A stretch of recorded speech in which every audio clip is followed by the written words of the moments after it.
Even though RERA आहे. त्याचे कायदे आहेत, लॉज आहेत. अ, तरीसुद्धा ऑब्व्हियसली केसेस येणार. आता जनरली या केसेसमध्ये वेळ का लागतो? आता आपण जेव्हा एक इंडियन कोर्ट किंवा लॉज बघतो, त्याच्यामध्ये तुम्ही एकदा कोर्टात गेलात, की आयुष्यभर ते चालूच राहतं. सो मग ह्याला काय रिझन असेल, की ते या गोष्टी एवढ्या दूर-दूरपर्यंत का बरं एवढ्या लांबणीवर का बरं जातात? पण त्याच्यात मानसिकता असते. आता एखाद्याच बिल्डरला अडचण येते. आयदर बिल्डरकडून अडचण येते किंवा त्या घेणाऱ्याकडून अडचण येते.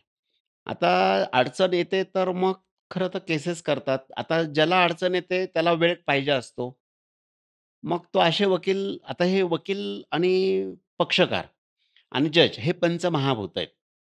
म्हणजे याच्यात आम्ही ते समजतो. याच्यामध्ये जर वकिलांनी थोडंसं इंटरेस्ट दाखवला, की लवकर संपवण्याच्या दृष्टीने, पण पक्षकाराला इच्छा नसते.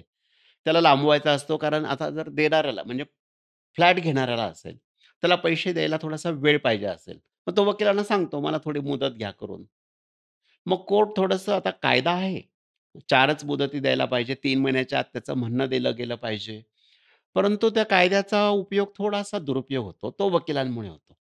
पण वकील आता नवीन वकील बऱ्यापैकी अभ्यास करून येतात. थोडंसं मग वेळ कमी लागतो.